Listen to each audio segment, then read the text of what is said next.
Hi! குழந்தைங்களுக்கு புடிச்ச டேஸ்டியான, ஜூஸியான கேரட் பாஸ்தா எப்படி செய்றதுன்னு நம்ம இன்னைக்கு பார்க்கலாமா?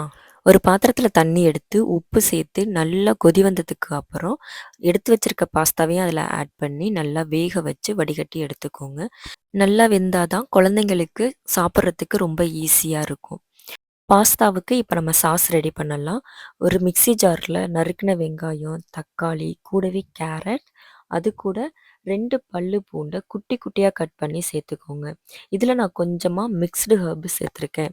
உங்கள்ட்ட எந்த ஹெர்ப் அவைலபிளா இருக்கோ அத நீங்க ஆட் பண்ணிக்கலாம். அதில 1/4 டீஸ்பூன் உப்பு, 1/4 டீஸ்பூன் சுகர், வேக வச்ச பாஸ்தா தண்ணியும் சேர்த்து நல்லா பேஸ்ட் போல அரைச்சு எடுத்துக்கோங்க.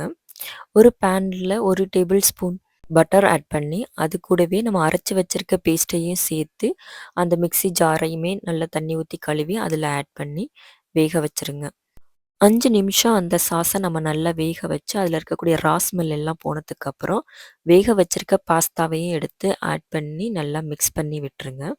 நல்லா மிக்ஸ் பண்ணதுக்கு அப்புறம், உங்ககிட்ட சாஃப்ட் க்ரீமி சீஸ் இருந்தா ஆட் பண்ணிக்கலாம். இல்லன்னா உங்கள்ட்ட எந்த சீஸ் அவைலபிளா இருக்கோ, நீங்க அதையும் ஆட் பண்ணி நல்லா மிக்ஸ் பண்ணி விட்டுருங்க. கடைசியா ஒரிகனோவையும் அதில தூவி விட்டு, நல்லா மிக்ஸ் பண்ணிட்டு, ஆறுனதுக்கு அப்புறம் குழந்தைக்கு நீங்க சர்வ் பண்ணுங்க.